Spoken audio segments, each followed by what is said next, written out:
한국에서 손님이 오셔가지고 한국에는 그게 파이브 가이즈라는 햄버거 집이 아직 없대요. 그래서 먹고 싶다 해가지고 어제 저녁에 갔습니다. 문 닫았다 하더라고요. 평소에 늦게까지 밤 11시까지도 하는 가게가 좀 마음이 약간 그랬어요. 그래서 배는 고픈데 그러면 좀 벤톨 쪽으로 걸어갔어요. 그 앞에 피자집이 있더라고요. 불을 환하게 켜놨길래 가서 이제 노크를 하는데 문을 열고 잠긴 문을 열고 열 때 불안했습니다. 예, 그러더니 왜 노크를 하냐고 이렇게 묻는 겁니다. 닫았다고 하더라고요. 불이나 켜놓지 말지. 예. 벤톨 앞에 거기 존 루이스 앞에 그 스시집 큰 데 있더라고요. 가서 들어가서 물었더니 우리 마감하고 있습니다라고 하더라고요. 예. 강가로 갔습니다. 거기 태국 음식점 그 부사바 있더라고요. 예. 들어갔는데 문을 닫았더라고요. 야, 그 한 4번 정도 거절하고 나니까 마음이 이미 상했어요. 마음이 상해가지고 그 마리아와 요셉의 심정이 이해됐습니다. 야, 햄버거도 못 먹고 타이 음식도 못 먹고 피자집도 거절당하고 돈은 내가 내겠다는데 야, 마음이 참 상하더라고요. 그는 그런 밤이었겠구나 이런 생각이 들었습니다. 우리 또 사람한테는 어떤 마음이 있냐니까 보고 싶은 것도 볼 수 없는 것을 우리가 또 보고 싶어 하는 마음이 있어요.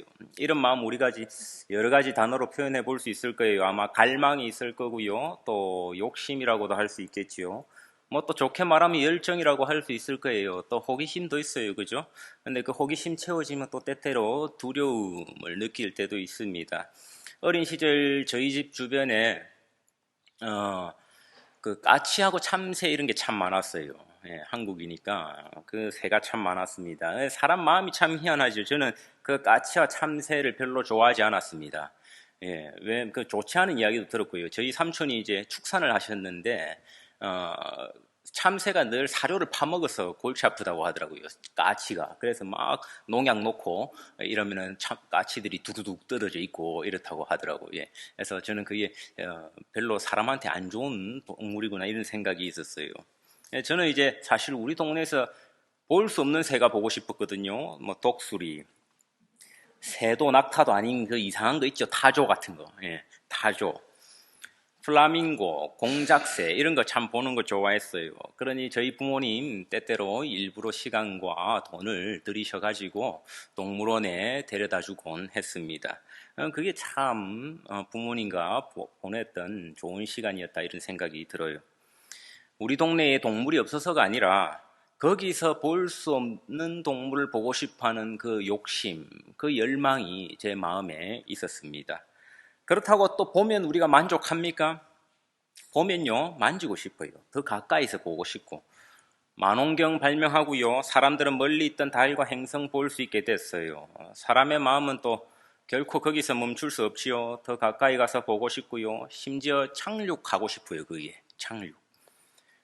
이런 마음이 문명의 발전을 이끌어 왔습니다. 그리고 그 문명의 발전과 더불어 우리 믿는 사람들이 또 터전을 하고 있는 성경을 기반으로 한 학문인 신학도 덩달아 발전하게 되었지요.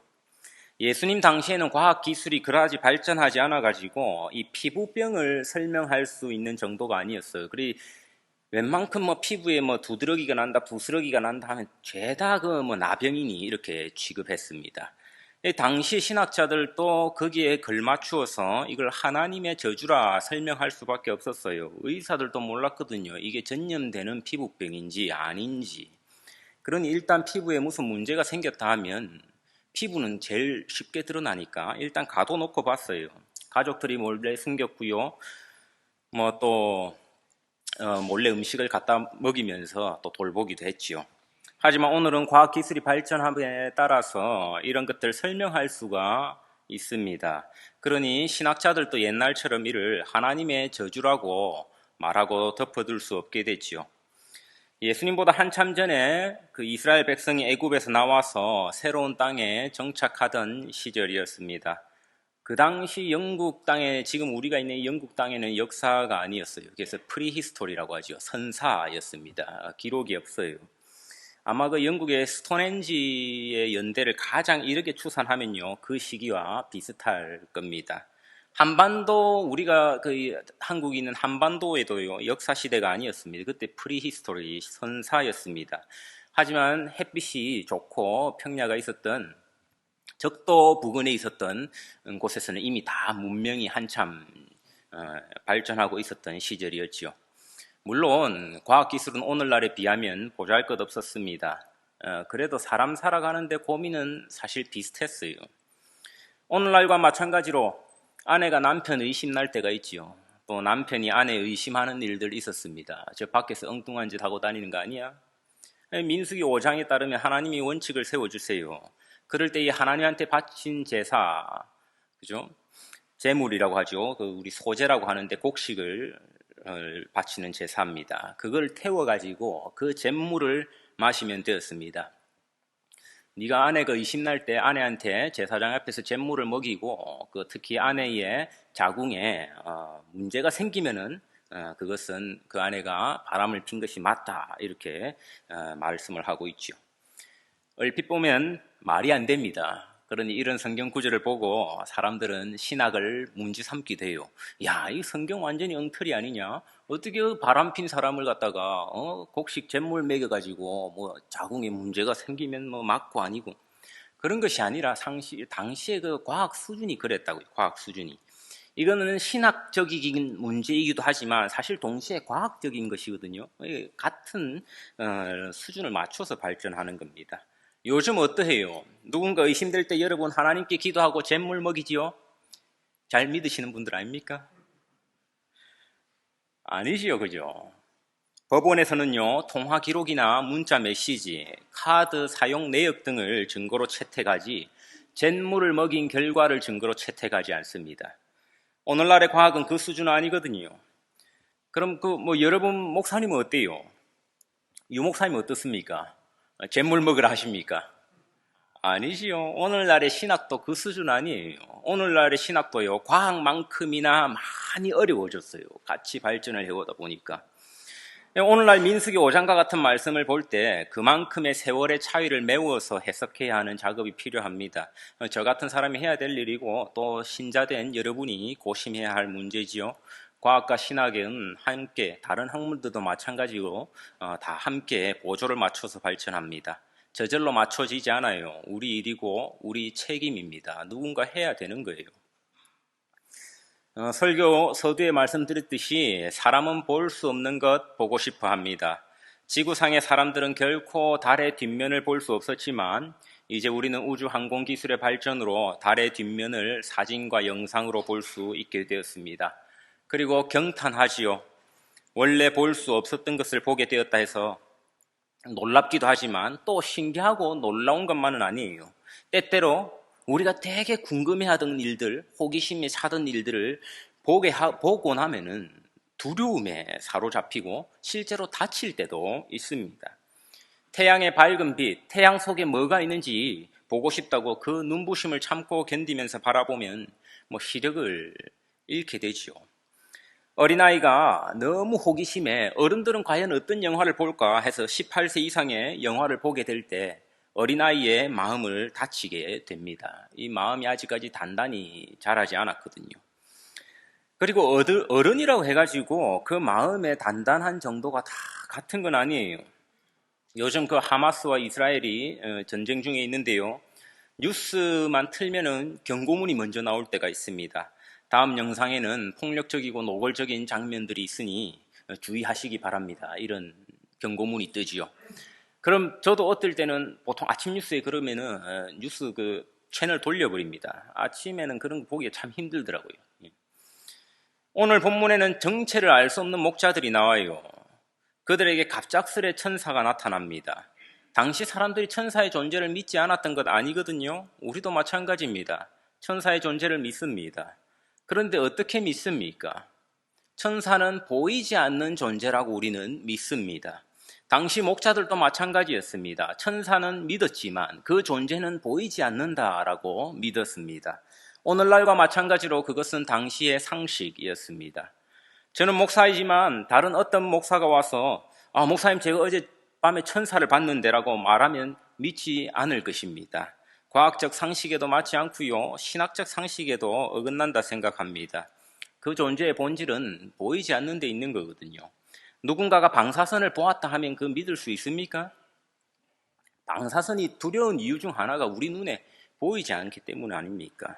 그 위험한 것이 사실 레이저 광선처럼 우리 눈에 보이기라도 하면 피할 수 있겠는데 보이지 않으니 더욱 두려운 겁니다. 목자들이 두려워했던 것 그게 당연했습니다. 보이지 않아야 할 존재가 자기 눈에 갑자기 보이니까 겁이 난 거예요. 태양을 맨눈으로 봤다가 눈을 다치듯이 보이지 않아야 할 존재를 보면요 다치기 때문에 두려워했던 것입니다. 일찍이 모세는요 그토록 하나님의 존재를 보고 싶어 했어요. 그러자 하나님 경고하십니다. 나를 보고 살 자가 없다. 모세와 같은 지도자도요 천사는 보았지만 하나님은 볼 수 없었습니다. 볼 수 없는 존재를 보면 크게 두려워하는 건 또 당연한 거거든요. 우리 한국의 일찍이 조상들도 마찬가지이지 않았습니까? 저승사자 보면 큰일 난다 했습니다. 그죠?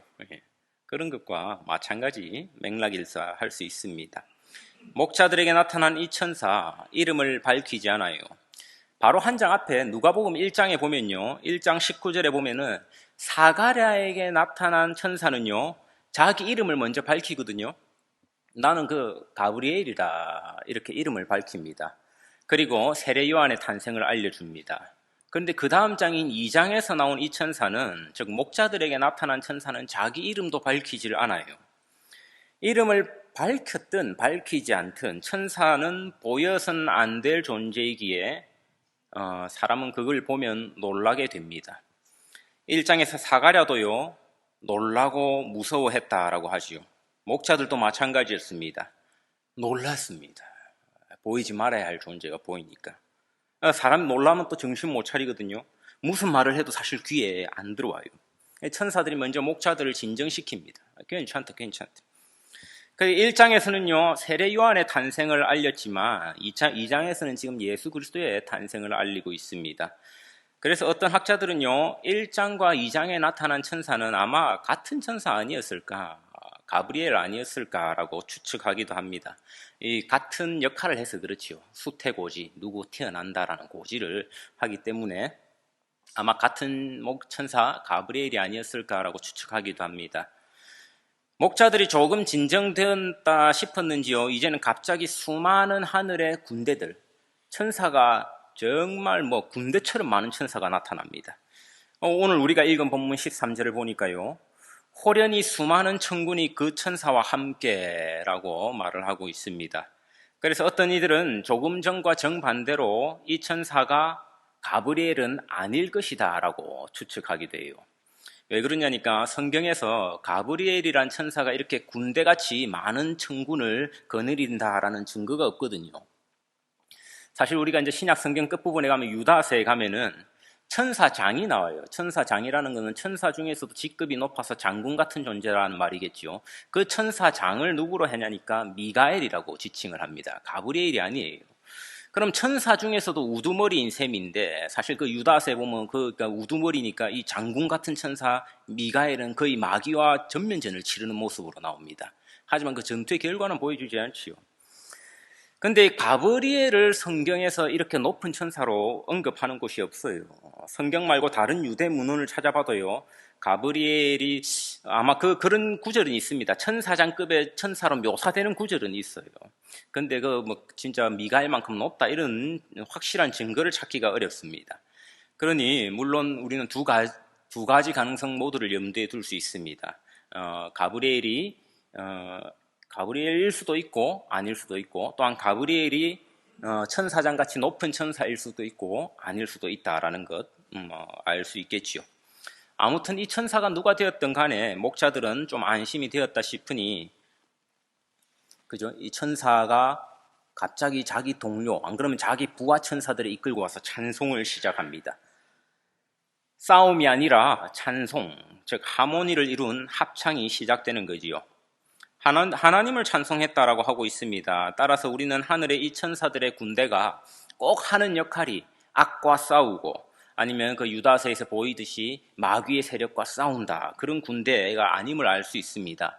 이 군대는 합창단의 역할을 하기도 하는 것이죠. 하나님을 찬송하는 일을 담당하고 있습니다. 노래가 구성되려면 두 가지가 있어야 합니다. 하나는 곡이 있어야 하고요. 하나는 가사가 있어야 합니다. 안타깝게도 그 곡조는 전해지지가 않습니다. 우리 악보를 전달받지는 못했지요. 그러니 어떤 멜로디로 이 노래를 불렀을 것이다 라고는 알 수가 없어요. 목사들이 음악적 재능이 없었던 것 같아요. 좀 잘 들어두었다가 그걸 따라 불러서 이렇게 우리한테 전승되었으면 참 좋았겠지만 그 멜로디는 전승되지 않고 내용만, 가사만 전달되고 있습니다. 그 찬양의 가사가 바로 14절 말씀이지요. 지극히 높은 곳에서는 하나님께 영광이요 땅에서는 하나님이 기뻐하신 사람들 중에 평화로다. 우리 성탄절을 참 대표하는 구절이기도 합니다. 예수님의 탄생은 한 분이신 하나님께 영광이 된다라는 것이지요. 영어나 한글이나 모두 단수형이에요. 반대로 평화는 사람들에게 주어집니다. 복수형이죠. 누구나 누릴 수 있는 것입니다. 바로 이 땅에 오신 예수님께서 우리에게 주신 큰 선물이라 할 수 있습니다. 먼저는 하나님과 누리는 평화일 것이고요. 둘째는 사람들과 누리는 평화일 겁니다. 그러나 정작 사람들이 살아가는 모습을 보면요. 하나님 한 분, 그 단수형이신 하나님 한 분이 받아야 할 영광 차지하려고 살아가는 것 같습니다. 열심히 공부하는 학생들의 마음속에 또 성실하게 하루하루 일하는 사람들의 마음속에는요. Glory to God이 아니라 Glorify myself 그 욕심이 있을 수 있습니다. 모두 이 마음 가지고 있으니까요. 정작 하나님이 우리한테 주신 그 평화, 너희는 평화를 누리라 했을 때 그 평화는 내팽겨치게 됩니다. 하나님과의 평화, 사람들과의 평화 모두 다 깨어집니다. 여러분 이 땅에 평화가 없는 구석구석 있잖아요. 그곳을 다 살펴보면은 그 특징이 죄다 glorify myself가 있습니다. 내가 영광 받으려고 하는 순간 모든 평화는 다 깨어집니다. 우리들 어떤 사회를 실제로 살아가고 있습니까? 책이나 TV나 인터넷에서 가르쳐주는 정신이 뭐예요? Love yourself 아닙니까? Glorify yourself. 오늘날 우리는 사실 그런 모습이 되게 멋있다 생각해요. 그리고 당당하다 생각해요. 성공한 사람의 모습이 되게 그토록 멋있어요. 다른 사람들에게 영광을 받고 칭송을 받는 사람의 모습을 보면 나도 그렇게 되고 싶어요. 목사도 심지어 마찬가지예요. 그런 목사가 되고 싶어요. 다른 사람들에게 칭찬받는 목사. 내가 진짜 영광 받는 목사. 다른 사람들은 그 자신감 있다 생각해요. 친구와의 평화를 원하느니 친구와 원수가 되는 한이 있어도요. 나는 저 친구 제껴버리고 싶어요. 나 혼자 성공하겠다 생각하기도 합니다. 글로리파이 하마스 하고 싶어요. 팔레스타인 사람들. 거의 전쟁에서 그러려면 이길 수밖에 없어요. 상대방을 죽이고 평화를 추구하기가 힘들어요. 글로리파이 이스라엘 하는 방식도 마찬가지입니다. 그러니 그 어디에도 평화는 없습니다. 사람이 영광을 차지하려 할 때 평화는 사라지게 됩니다. 하나님 이 땅에 예수님을 보내신 것은 우리 개인의 구원을 위해서만이 아닙니다. 사실 작은 이유죠. 그래서 아브라함 카이프 같은 개혁주의자는요, 칼빈주의를 삶 전체를 포괄하는 세계관이라고 이해했습니다. 이 복음의 핵심적 정신 가운데 하나입니다. 오늘 본문에 나온 천사들의 찬양에는 조건 같은 것이 있어요. 땅에서는 하나님이 기뻐하신 사람들 중에 평화로다. 하나님이 미리 택하시고 그리고 정하신 그 사람들 가운데 누리는 평화라는 겁니다. 그렇다고 해서 이것이 배타적인 메시지라는 것은 아니에요. 이게 사실 조건은 아니거든요. 논리적인 귀결이에요. 하나님께 영광이 되면은 마땅히 사람들에게는 평화가 따른다라는 겁니다.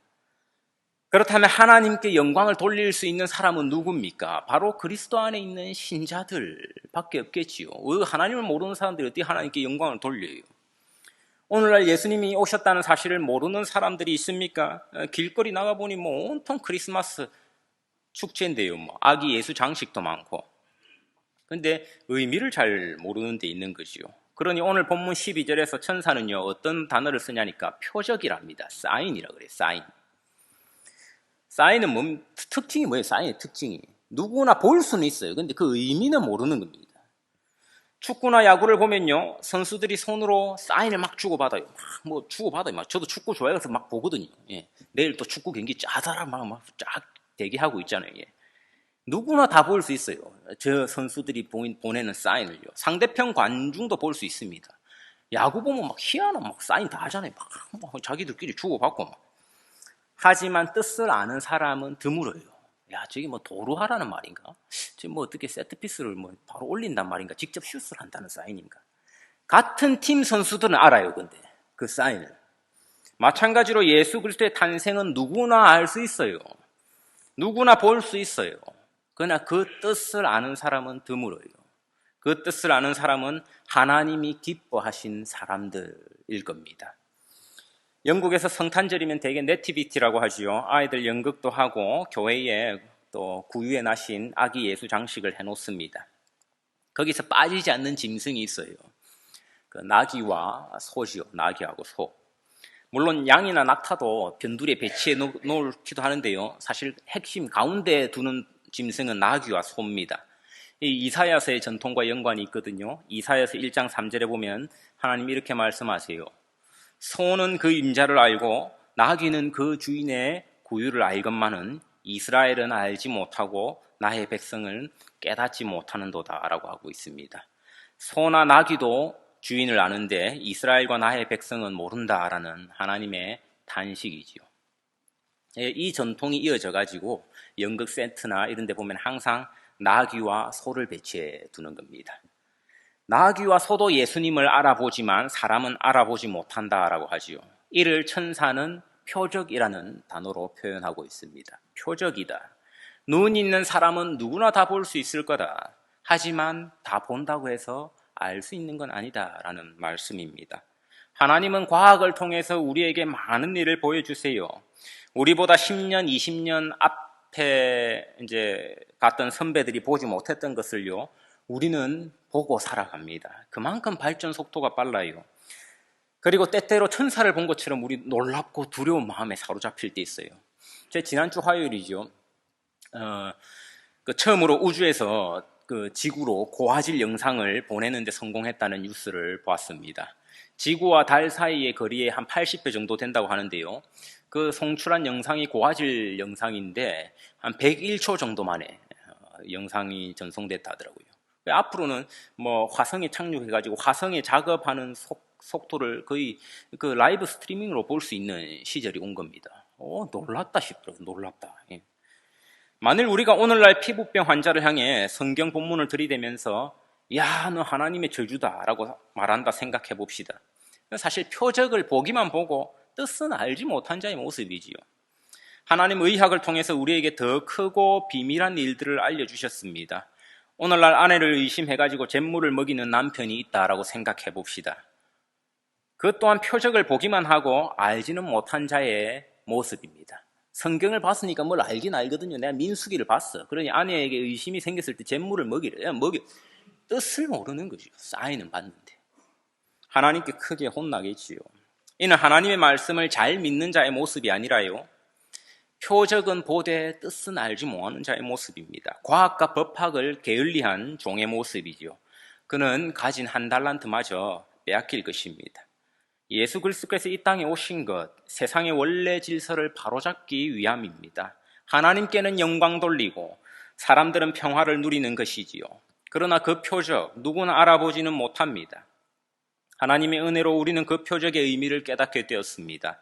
그렇다면 우리는 각자 맡은 사명에 따라 그 표적을 과학적으로 또 법학적으로 의학적으로 또 예술적으로 또한 삶의 소소한 습관들로 설명해야 할 겁니다. 그것이 우리를 부르신 이유예요. 우리가 이럴 때 가장 조심해야 되는 것은 또한 영광 받으려고 해서는 안 된다라는 겁니다. 얼마나 그 유혹이 강합니까? 여러분 진짜로 평화를 원해요? 제가 저한테 그런 질문을 한번 던져봤거든요. 평화를 원하느냐? 그렇지 않은 것 같아요. 어느 정도 이웃과 평화가 깨어지고 친구들과의 평화가 깨어진다 해도 내가 그 경쟁에서 이기고 싶어.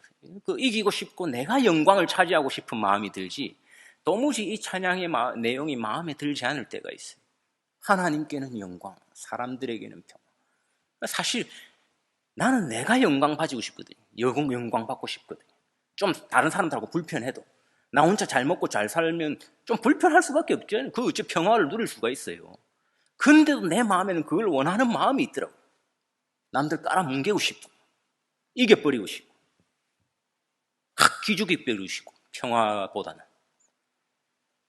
은퇴한 분들에서부터요, 이제 한참 꿈을 키워가는 학생들까지 한자리에 나와서 예수님의 탄생을 기념하는 예배합니다.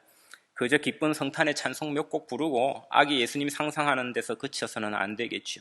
나는 그럼 예수님의 이 표적을 사람들에게 어떻게 설명할 것인가 고민해야 할 겁니다. 내가 전공하는 분야, 내가 몸담고 있는 직장, 은퇴 후의 소소한 삶 속에서 내가 어떻게 이걸 설명해 나가야 할 건가? 각자의 사명일 겁니다.